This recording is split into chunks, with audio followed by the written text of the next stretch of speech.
Bersorak-soraklah bagi Tuhan, hai seluruh bumi. Beribadahlah kepada Tuhan dengan sukacita. Datanglah ke hadapannya dengan sorak-sorai. Ketahuilah bahwa Tuhanlah Allah. Dialah yang menjadikan kita dan yang punya dialah kita. Umatnya dan kawanan domba gembalaannya. Masuklah melalui pintu gerbangnya dengan nyanyian syukur, ke dalam pelatarannya dengan puji-pujian. Bersyukurlah kepadanya dan pujilah namanya. Sebab Tuhan itu baik, kasih setianya untuk selama-lamanya, dan kesetiaannya tetap turun-temurun.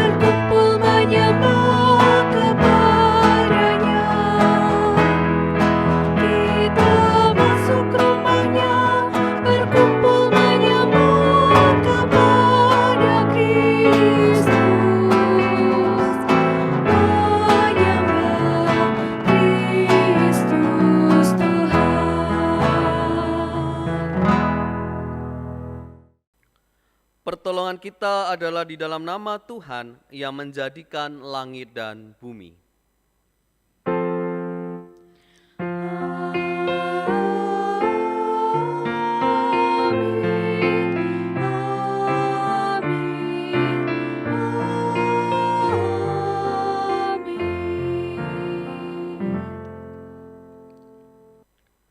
Tuhan besertamu.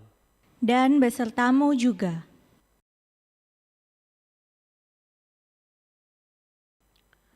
Shalom saudaraku. Hari ini kita merayakan hari ulang tahun ke-32 Gereja Kristen Indonesia. Dalam terang tema gereja yang terus membarui diri. Pada saat ini ulang tahun GKI kita rayakan di tengah ujian berat. Sebagai bagian dari dunia, dari bangsa dan dari gereja Tuhan yang esa, kita tengah bergumul di tengah situasi pandemi dengan berbagai dampak yang ditimbulkannya. Kita bagaikan bahtera yang tengah berlayar di tengah samudra dan badai menderu, namun kita tidak ingin mundur atau takut. Justru GKI ingin hadir sebagai alat berkat di tengah ujian berat. Kita ingin hadir menemani umat di tengah pergumulan yang membuat penat. Samudra mengamuk tidak boleh membuat gereja berhenti. Jika ingin tetap memberi arti, meski berat, gereja harus terus menggeliat agar dunia beroleh berkat. Jika hanya berdiam diri, maka semua akan mati, baik diri pun dunia ini. Kita ingin memakai pergumulan berat ini sebagai alat untuk membarui diri. Maka kita memohon Tuhan menolong kita untuk menemukan cara-cara baru dalam bergereja, bersekutu, bersaksi, dan melayani di tengah dunia yang sedang berubah ini.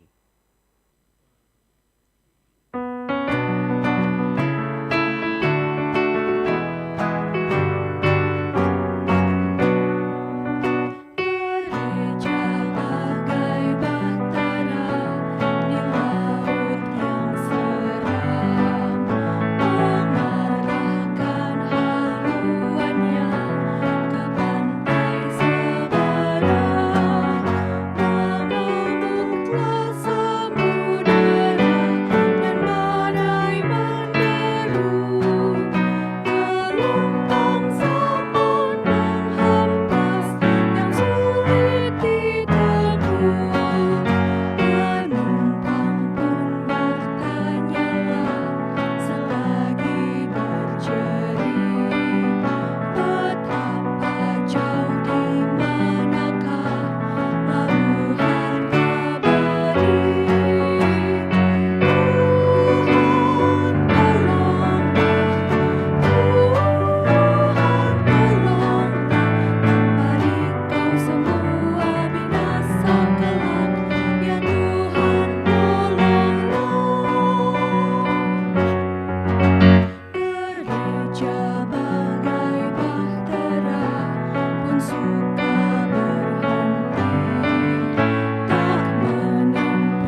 Dengan segenap kerendahan hati, mari kita berdoa.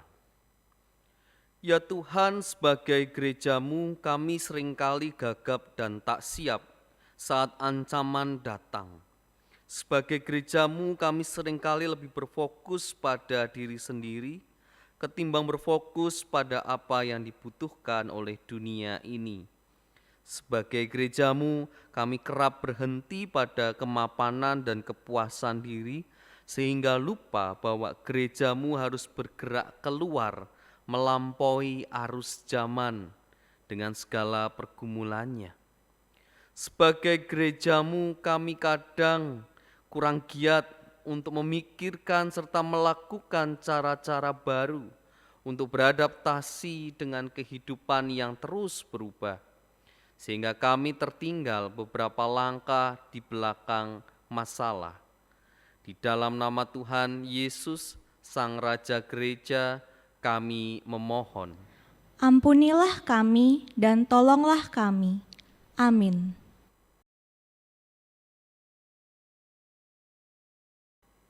Saudaraku, sambutlah berita anugerah dari Yehezkiel 36 ayat 24 hingga 26. Aku akan menjemput kamu dari antara bangsa-bangsa dan mengumpulkan kamu dari semua negeri dan akan membawa kamu kembali ke tanahmu. Aku akan mencurahkan kepadamu air jernih yang akan mentahirkan kamu dari segala kenajisanmu dan dari semua berhala-berhalamu. Aku akan mentahirkan kamu, kamu akan kuberikan hati yang baru dan roh yang baru di dalam batinmu, dan aku akan menjauhkan dari tubuhmu hati yang keras dan kuberikan kepadamu hati yang taat. Demikianlah berita anugerah dari Tuhan. Syukur kepada Allah. Damai Kristus bagimu. Damai Kristus bagimu juga.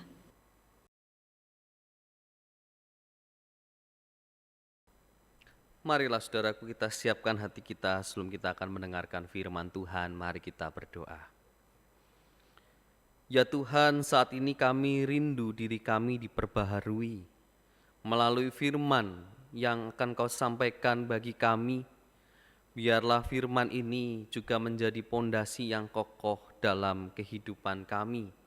Biarlah kami semakin mengerti dan memahami siapakah Engkau di dalam kehidupan kami.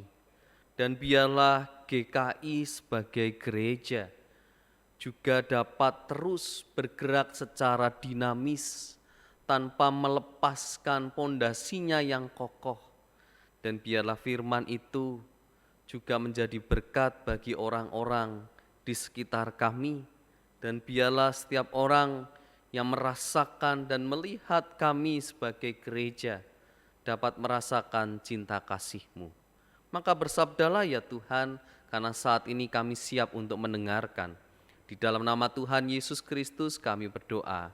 Amin.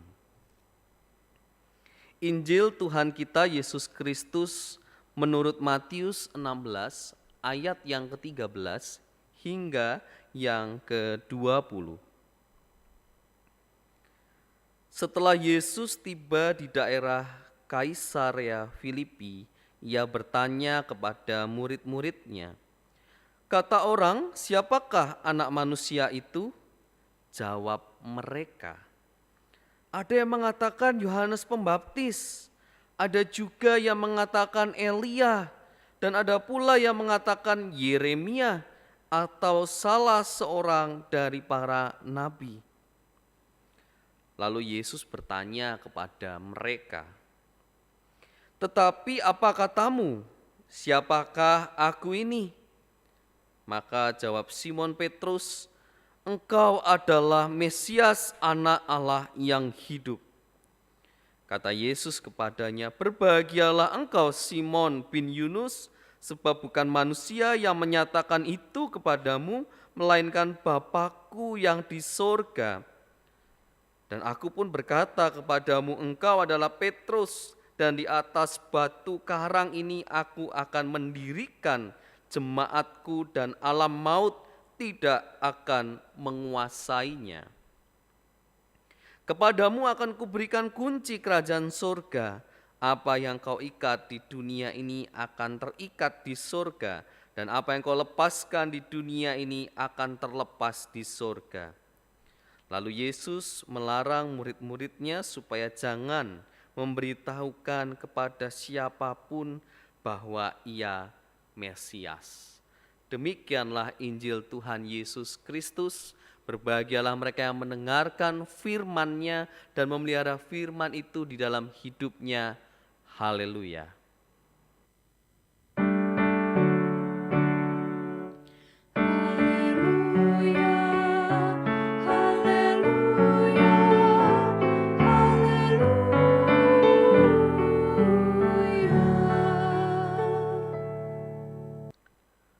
Saudaraku, apakah Anda termasuk gen GKI? Lahir dari orang tua yang sudah menjadi anggota jemaat GKI. Kalau Anda tanya saya, Bapak Ibu, gen saya sebenarnya bukan GKI meskipun saya seorang pendeta GKI. Saya gennya Gereja Isa Al-Masih atau GIA. Baru sekitar tahun 2000 kami sekeluarga hijrah ke GKI. Karena papa saya akhirnya jadi pendeta GKI. Setelah sebelumnya menjadi pendeta dari Gereja Isa Al-Masih atau GIA. Saudaraku, orang tua Kristen dan pendeta, papa saya, tidak lantas menjadi auto beriman, langsung beriman dan memahami, langsung tahu siapa Yesus sebenarnya. Belum tentu. Identitas kita, siapa kita gennya dari gereja mana, atau kita punya jabatan tertentu, status tertentu di gereja, tidak lantas membuat kita atau anak-anak kita langsung memahami.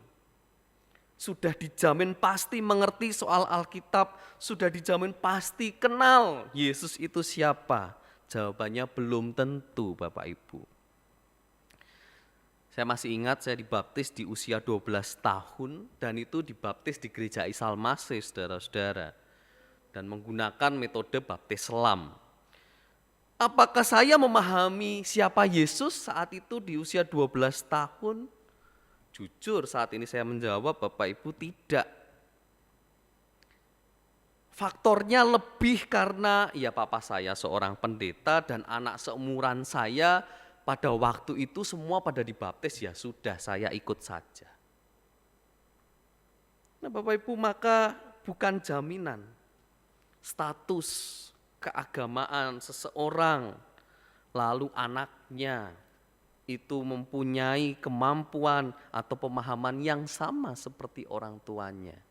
Saya rasa belum tentu.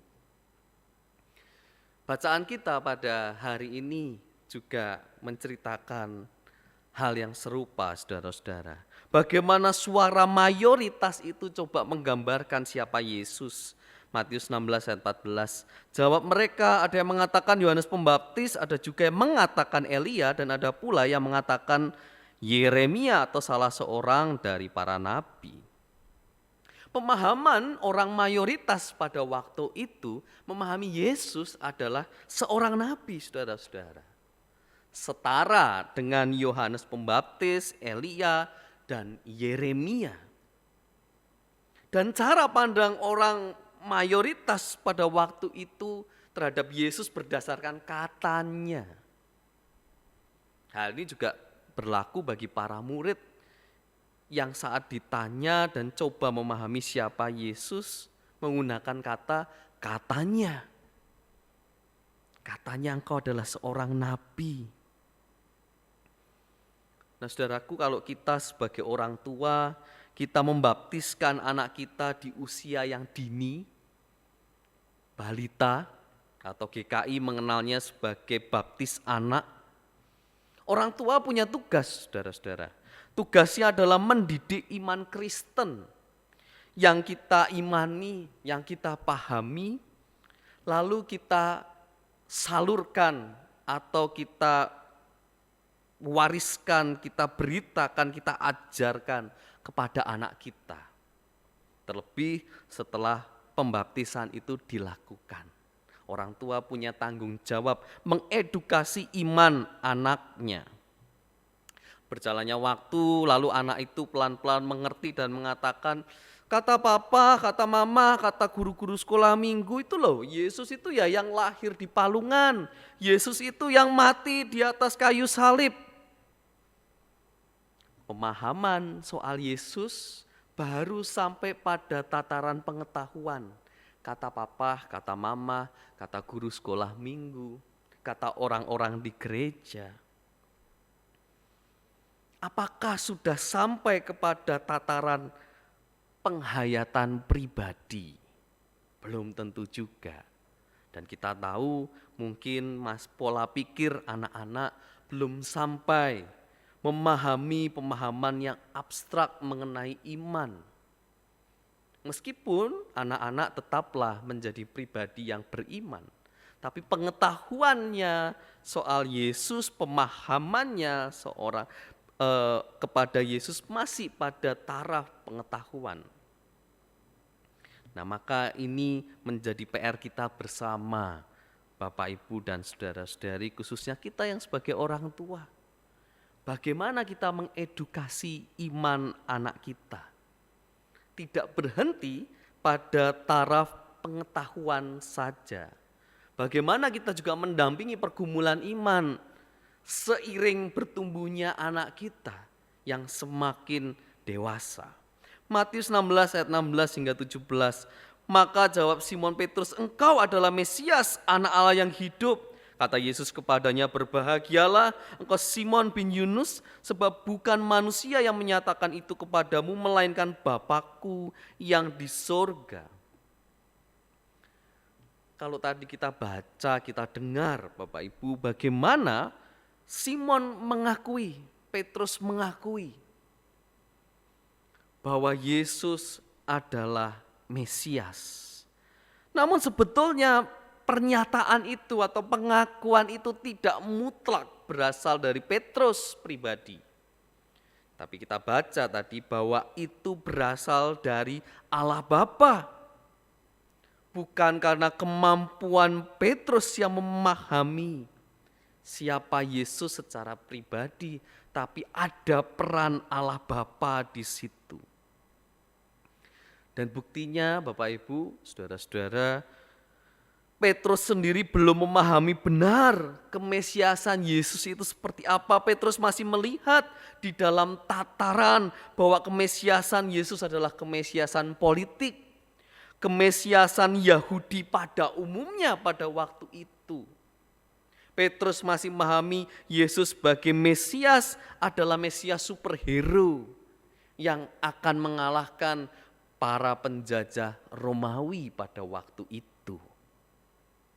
Maka tidak heran kalau kita melanjutkan bacaan kita di ayat 21, 22, 23. Petrus gak siap saat Yesus menyatakan bahwa dia sebagai Mesias harus menderita dan mati. Petrus gak mau itu terjadi pada diri Yesus. Maka kita lihat bagaimana Petrus belum tuntas memahami siapa Yesus yang sebenarnya. Petrus masih terus berproses. Sampai pada ayat yang kita baca tadi, saudara-saudara, Petrus belum memahami benar kemesiasan Yesus yang sebenarnya. Maka pengenalan akan Yesus secara pribadi adalah proses pembaharuan yang terjadi terus-menerus bersama dengan Allah. Kita di tempat ini, kita yang terus bergumul bersama-sama, tidak pernah berhenti untuk terus memahami, untuk terus diperbaharui. Dan ada peran Allah di situ, saudara-saudara. Maka saya sendiri menyadari, saudara-saudara, bahwa sampai menjadi pendeta pun masih terjadi proses pemahaman itu, saudara-saudara. Pada satu titik saya mulai memahami bagaimana penghayatan sebagai pendeta, bagaimana menghayati Yesus dalam hidup saya di saat saya harus memasuki proses kependetaan dan mengorbankan hobi dan pekerjaan yang sempat saya geluti waktu masa kuliah. Bahwa pengorbanan itu begitu berarti. Apakah selesai? Tidak. Setelah jadi pendeta GKI Kelapa Cengkir, saya melakukan sebuah percakapan kepada katekisan yang akan melakukan CD. Lalu saya tanya, buat apa sih melayani, mengasihi, atau beribadah kalau ternyata Tuhan sudah memberikan keselamatan bagi kita? Dan katekisan itu menjawab, tahu dirilah Kak. Di titik itu saudara-saudara saya terhenyak, terdiam sejenak. Di situ saya merenungkan begitu dalam setelah percakapan itu selesai, sampai di rumah saya merenungkan begitu dalam. Ternyata begitu besar kasih karunia yang Yesus berikan, cinta Yesus di atas kayu salib, membuat saya semakin sadar betapa penting, berharga, dan besarnya kematian dan kebangkitan Yesus bagi hidup saya pribadi. Proses itu terus berjalan dan Allah tetap menuntun untuk mengenal siapa Yesus. Meskipun saya sudah jadi pendeta, tapi proses itu belum selesai, terus terjadi, semakin terbuka, semakin sadar, dan semakin mengakui Yesus yang sebenarnya. Dan memang saudaraku, pengakuan siapa Yesus harus sampai pada tataran pribadi dan mandiri. Ini penting saudara-saudara. Karena waktu tiap orang itu tidak sama. Pengalaman tiap orang satu dengan yang lain juga tidak sama. Dan belum tentu kalau sudah di CD atau baptis dewasa, itu menjamin pemahaman pribadinya dengan Yesus. Sudah pasti tahu siapa Yesus. Maka memaksa anak yang udah berusia 15 tahun untuk melakukan CD juga tidak menjamin anak itu memahami siapa Yesus. Mari kita juga perhatikan pertumbuhan iman dan spiritual anak kita. Segala masalah yang dihadapi, lalu pertanyaan-pertanyaan dan pergumulan imannya tidak bisa kita biarkan begitu saja.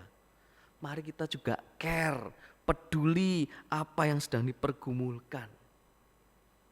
Tidak lantas lalu sudahlah pokoknya CD dan baptis saja beres urusan iman. Tidak selesai saudara-saudara. Demikian juga dengan GKI sebagai gereja. Tidak boleh berhenti untuk terus memahami siapa Yesus. Bagaimana Yesus menyatakan kerajaan Allah. Bagaimana GKI semakin terbuka dan membuka diri untuk diperbaharui. Kalau kita perhatikan, Yesus tadi membawa murid-muridnya di daerah Kaisarea Filipi, itu adalah area kafir, saudara-saudara. Mayoritasnya adalah non-Yahudi. Yesus mengajak mereka ada di sana, di daerahnya orang kafir, punya maksud. Yesus masuk ke daerah Kaisarea Filipi sebagai simbol bahwa Yesus tidak hanya untuk orang Yahudi saja. Sebuah pemahaman yang baru yang mungkin tidak biasa bagi para murid, tapi Yesus coba menyuguhkan ini di hadapan para murid supaya cara berpikir mengenai kemesiasan Yesus menjadi semakin terbuka.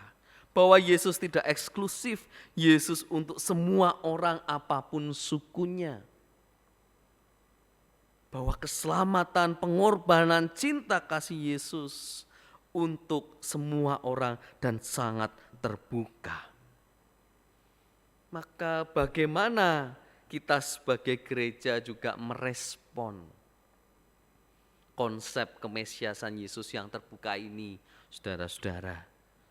Terlebih bagaimana gereja juga merespon di tengah kondisi pandemi ini, COVID-19 yang sudah berjalan sekian bulan lamanya.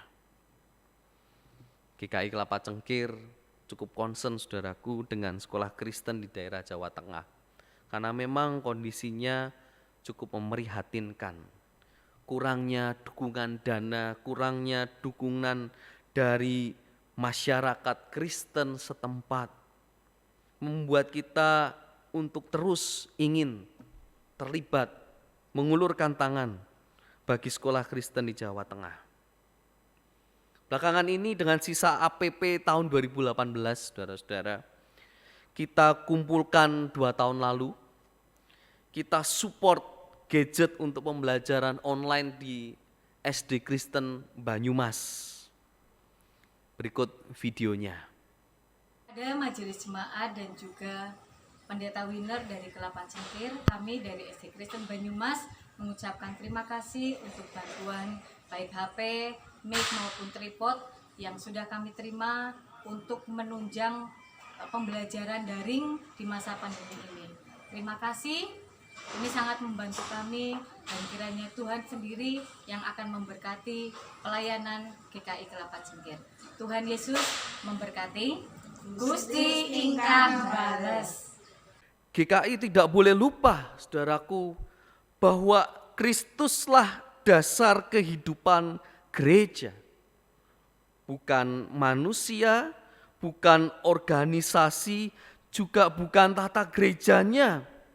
Seperti yang dikatakan oleh Tuhan Yesus sendiri, di atas batu karang aku akan mendirikan jemaatku. Jadi batu karang di sini adalah gambaran diri Yesus sendiri, yang kemudian disalibkan, mati lalu bangkit, dan kemudian naik ke surga, seperti juga yang dikatakan dalam 1 Korintus 3 ayat 11, saudaraku. Karena tidak ada seorang pun yang dapat meletakkan dasar lain daripada dasar yang telah diletakkan, yaitu Yesus Kristus. Dialah sendiri yang menjadi dasar gerejanya. Lalu kita siapa, saudaraku? Kita hanyalah batu-batu kecil yang dipakai untuk pembangunan gereja. Pembangunan gereja Yesus Kristus. Kita termasuk Petrus bukanlah pondasi gereja. Maka jangan buru-buru kita menyombongkan diri, loh kalau nggak ada saya mah gereja ini nggak ada. Hati-hati, saudara-saudara. Siapa yang menjadi pondasi gerejanya? Kristuslah satu-satunya batu penjuru dari sebuah gereja. Kita hanyalah bagian-bagian kecil dari gereja yang dibangun di atas satu-satunya dasar itu, yaitu Kristus. Gereja akan terus membaharui diri. Di tengah pandemi ini khususnya gereja diajak untuk bergerak. Yang tadinya perdebatan cukup panjang mengenai digital, persembahan digital, dan segala sesuatu yang bersifat online dan digital, sekarang mau nggak mau gereja dibentuk untuk menggunakan juga. Dan ternyata berfungsi dan ternyata bisa menjadi berkat juga. Bahkan ibadah kita saat ini dilakukan dengan digital dan online. Reshaping terjadi di tengah-tengah pandemi ini. Pembentukan ulang terjadi, gereja dibentuk ulang. Dan Tuhan ada di tengah-tengah pembentukan ini, membentuk gerejanya. Dan harapannya tidak hanya gereja, tapi iman kita secara pribadi juga mengalami reshaping, dibentuk karena iman kita, saudaraku, adalah iman yang dinamis. Iman yang akan terus bergerak untuk memahami siapa Yesus. Kita akan terus bergerak iman kita untuk mengerti Yesus siapa dari sudut pandang yang berbeda-beda. namun dasar imannya tetaplah Yesus.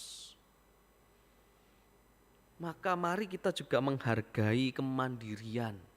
Mari kita juga menghargai setiap pribadi yang beriman. Setiap pertumbuhan iman kita satu dengan yang lain tidaklah sama. Biarlah kita dapat merespon dengan baik anak-anak kita, orang-orang terdekat kita dalam pergumulan imannya. Biarlah pengenalan demi pengenalan membuat kita semakin mengerti dengan lebih jelas, semakin utuh siapa Yesus dalam hidup kita pribadi. Maka saudaraku, 32 tahun GKI di tengah dunia ini bukan soal angka yang perlu kita banggakan. Mau sampai nanti 100 tahun pun, kalau kita hanya membanggakan soal angkanya, maka saya rasa itu sia-sia. Namun jangan berhenti bertanya di saat usia GKI semakin bertambah, bahkan di saat usia kita juga bertambah, saudaraku. Pertanyaannya adalah, masihkah Yesus menjadi dasar yang utama dan terutama? Tuhan memberkati kita semua. Amin. Saat hening bagi kita.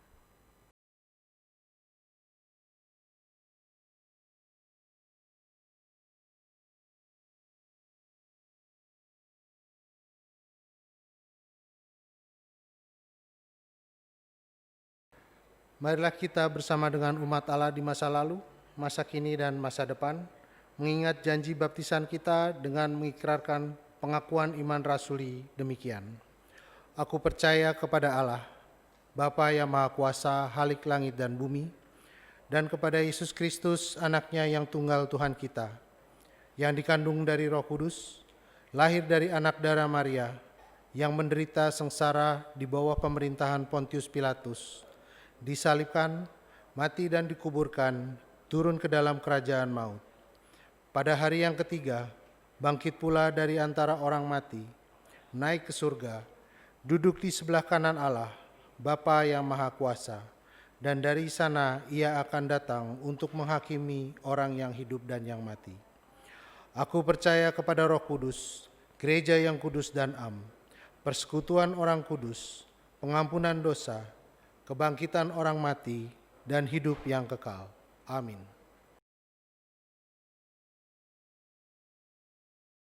Mari saudaraku kita berdoa. Ya Tuhan, saat ini kami bersatu hati, kami berdoa bagi setiap pribadi, kami yang mengimani Yesus di dalam hidup kami.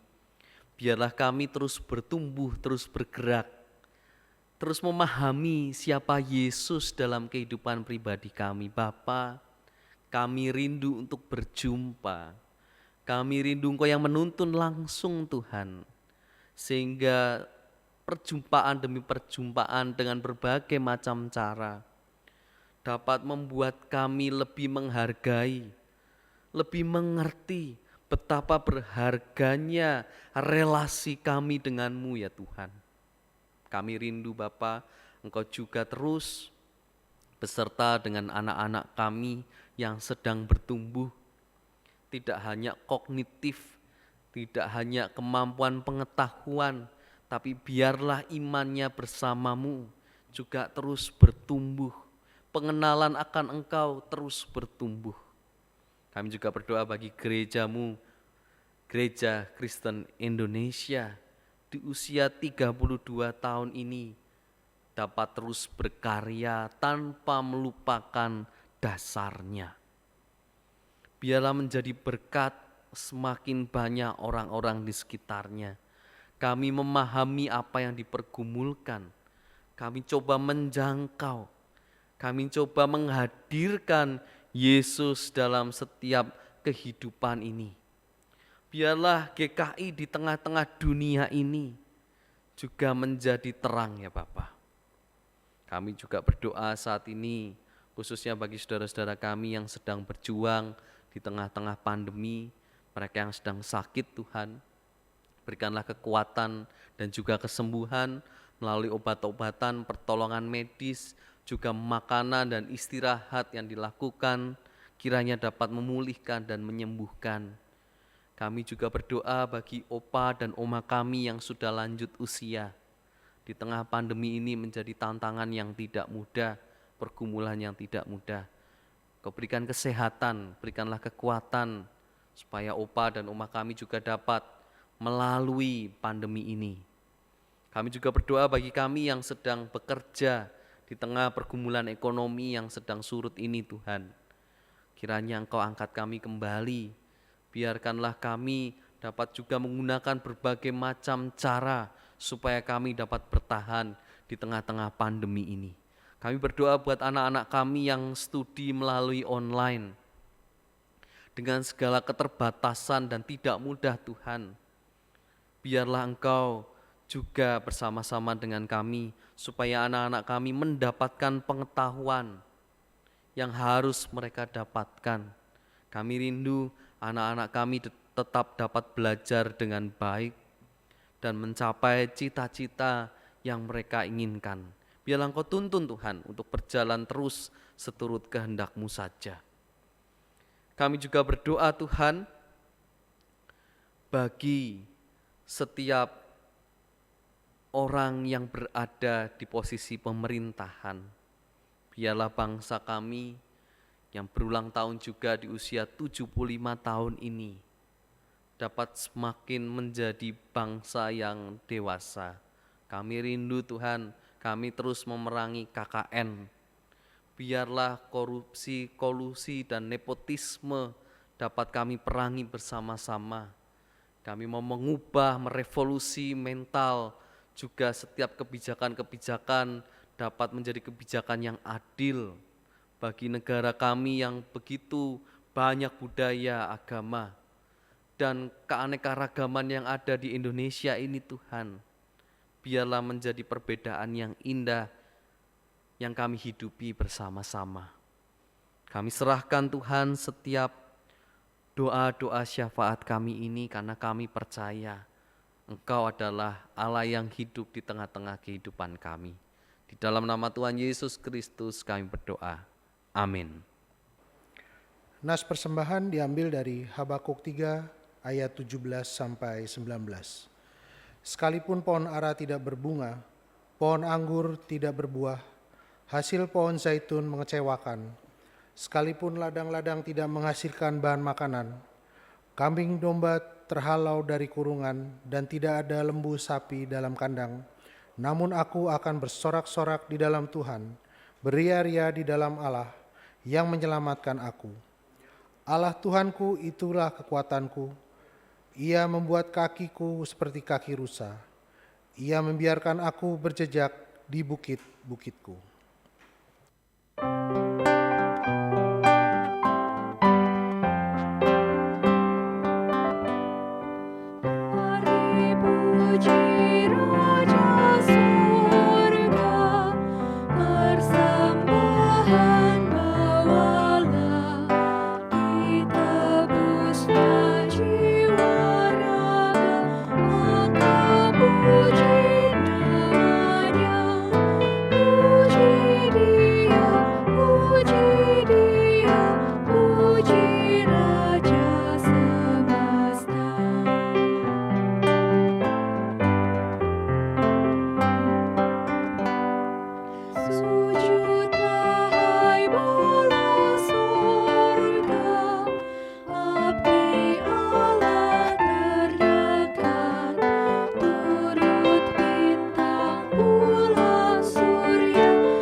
Mari kita berdoa. Bapa kami di surga, terima kasih ya Bapa atas segala berkat dan rahmat-Mu, karena Kau pelihara hidup kami sampai saat ini, meskipun kami harus berjuang dalam pandemi ini ya Bapa. Bapa, terima kasih atas segala pertolongan-Mu, dan kami ingin membagikan sebagian dari berkat ini dalam bentuk persembahan ya Bapa. Dan kiranya Engkau mengkuduskan persembahan ini dan berikan hikmat kepada setiap tangan-tangan yang mengelola, agar persembahan ini berguna bagi sesama kami ya Bapa. Terima kasih ya Bapa, kami berdoa di dalam nama Tuhan Yesus Kristus. Amin. Marilah kita berderap satu menjadi gereja yang terus membaharui diri, agar melalui gereja dunia beroleh berkat.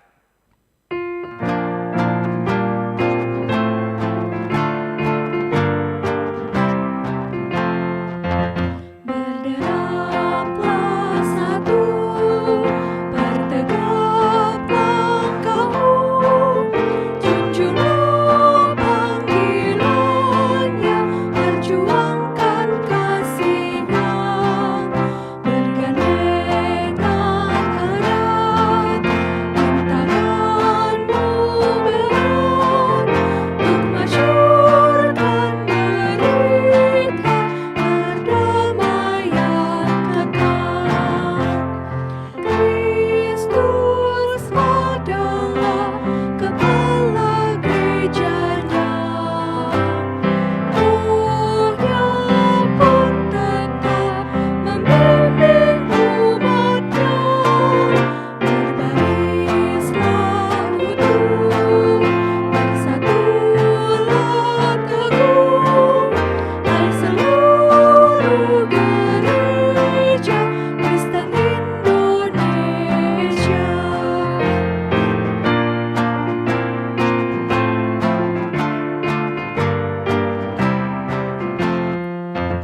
Majulah serentak dengan langkah tegap, dan berdoa berkarya dalam hidup semesta. Dengan iman teguh, kerahkan dayamu, kebenaran wujudkan demi sesamamu.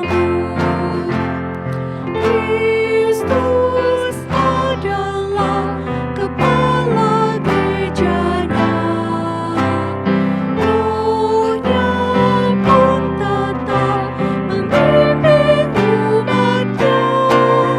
Berbarislah utuh, bersatulah teguh, hai seluruh gereja Kristen Indonesia.